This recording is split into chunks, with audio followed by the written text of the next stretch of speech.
कभी सोचा है एक ऐसी जगह जहाँ क्लाउड्स जमीन को छूते हों, जहाँ रोड्स कहानी सुनाते हों और जहाँ हर कॉर्नर पे एक नया सरप्राइज हो। ये सिर्फ एक ट्रैवल ब्लॉग नहीं है, ये एक एक्सपीरियंस है।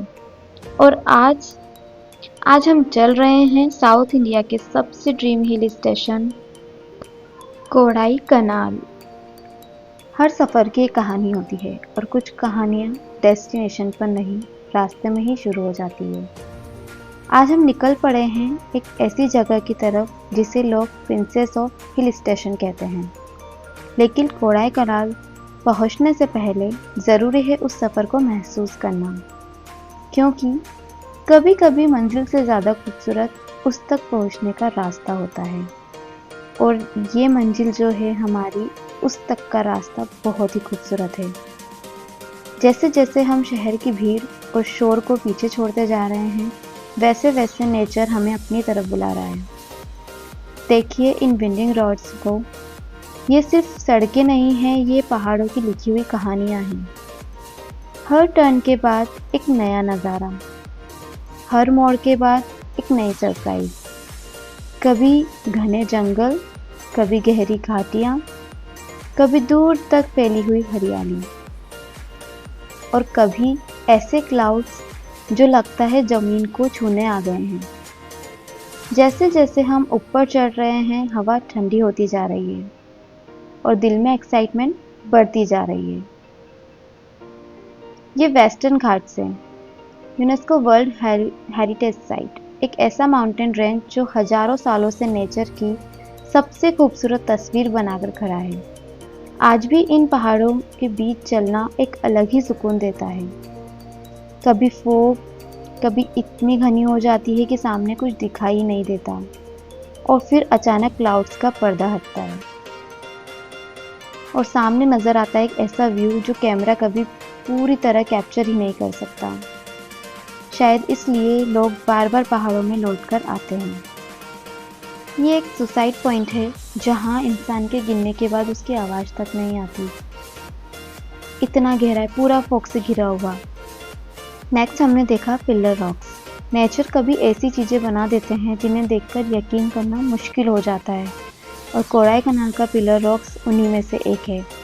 हमारे सामने खड़े ये 3 विशाल रॉक पिलर्स, जो कि आपको बहुत ही फॉग के अंदर दिखेंगे, आपको क्लियर नहीं दिखाई देंगे, 400 फीट से भी ज़्यादा ऊंचाई पर आसमान को छूते नज़र आते हैं।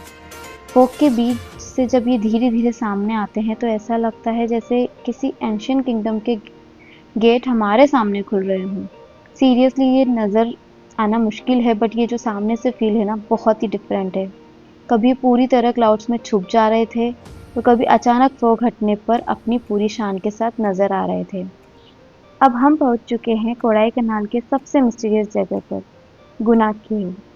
लेकिन इस जगह का असली नाम था डेविल्स किचन, और शायद ये नाम सुनते ही आप समझ गए होंगे कि इस जगह के साथ कितनी कहानियाँ जुड़ी हुई है। ये सिर्फ एक केव नहीं है, ये एक मिस्ट्री है, एक ऐसा राज जिसके बारे में आज भी लोग बात करते हैं। इन घने पाइन फॉरेस्ट के बीच छुपे हुए ये डीप क्रीवाइसेस और डार्क चैम्बर पहले नज़र में एक अलग सा एहसास देते हैं। ऐसा लगता है जैसे जंगल खुद अपने अंदर कोई सीक्रेट छुपा कर बैठा हो, और ये सच भी है। कहते हैं कि पहले लोग इन केव्स के काफ़ी पास तक चले जाते थे, लेकिन यहाँ की गहरी दरारों ने कई लोगों को अपने अंदर समा लिया। कई एक्सीडेंट्स के बाद अथॉरिटीज़ ने एरिया को रेस्ट्रिक्ट कर दिया और आज विजिटर सिर्फ सेफ व्यू पॉइंट से ही इस जगह को देख सकते हैं। लेकिन सच कहूँ, गुना केव को फेमस सिर्फ उसकी डेंजर ने नहीं बनाया। 1991 में रिलीज़ हुई तमिल मूवी गुना के बाद ये जगह इतनी पॉपुलर हुई कि लोग इसे डेविल्स किचन के बजाय गुना केव से ही जानने लगे। जब हवा इन रूट्स और ट्रीज के बीच से गुजरती है और फॉग धीरे धीरे जंगल को कवर कर लेते हैं, तब यहाँ का एटमॉस्फेयर किसी मूवी के सीन से कम नहीं लगता। नेक्स्ट है पाइन फॉरेस्ट, कोडाई कनाल का सबसे cinematic spot. Tall trees, perfect symmetry और बीच में गहरी सनलाइट। यहाँ हॉर्स राइडिंग भी होती है जो आपके वीडियो को एक मूवी जैसा फील देती है। और अगर आप ये रील्स या फोटोशूट करते हो तो ये जगह गोल्ड माइन है। हर फ्रेम एस्थेटिक है। यहाँ का व्यू बहुत ही सही है। यहाँ लोग बहुत ज़्यादा शूटिंग करते हैं और सब लोग बहुत इंजॉय करते हैं। पाइन फॉरेस्ट का व्यू एकदम सिनेमैटिक और बहुत ही सही लगता है। जब यहाँ फॉग में आधे पाइन ट्रीज छुपे हुए होते हैं तो हम उन्हें ढूंढते हैं कि कहाँ तक हमारी नज़र जा रही है और कहाँ तक वो हमें दिख सकते हैं। नेक्स्ट प्लेस है मार पॉइंट। ये बहुत ही सुंदर लगता है। यहाँ ऊंचाई से जब आगे तक देखते हैं तो सिर्फ या तो ग्रीनरी दिखती है या फॉग दिखते हैं। यहाँ से एक रास्ता जाता है जो कि मुन्नार की तरफ जाता है, बट अब इसे शायद बंद कर दिया गया है और कुछ टाइम के लिए ही खुलता है, स्पेशल परमिशन के बाद ही। यहाँ का व्यू बहुत ही अच्छा लगता है, एक सुकून लगता है यहाँ पर बैठने के बाद। यहाँ पर ठंडी हवा को महसूस कीजिए, पहाड़ों की खामोशी को सुनिए।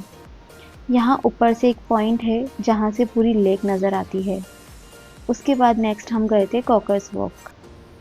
कॉकर्स वॉक एक नैरो पाथ, लेकिन एक साइड इनफाइनाइट वैली और दूसरी साइड एक क्लाउड्स। कभी कभी फॉग इतनी हो जाती है कि आप लिटरली क्लाउड्स के अंदर वॉक कर रहे होते हैं और उस वक्त आपको बस खुद की सांसें सुनाई देती है। यहाँ का पूरा जो हिस्ट्री दिखता है बहुत ही अच्छा फील देता है। नेक्स्ट हम गए कोढ़ाई लेक। ये सिर्फ एक लेक नहीं, ये यहाँ का हार्ट बीट है। यहाँ आप लोग बोटिंग कर सकते हैं, साइकिल लेके पूरा लेक का राउंड लगा सकते हैं और हाँ, यहाँ हॉर्स राइडिंग भी होती है जो आपको एक डिफरेंट सिनेमैटिक फील देती है। कभी बस बैठ जाओ और पानी में रिफ्लेक्ट होते क्लाउड्स देखते रहो। वही मोमेंट सबसे रियल होते हैं। यहाँ मेरी डॉटर अद्विका ने बहुत इंजॉय किया और हम लोग रुके थे रिसोर्ट बेंच पार्क में, जो कि बहुत ही खूबसूरत है। यहाँ का एटमॉस्फेयर बहुत अच्छा था, लोग भी बहुत सब अच्छे थे।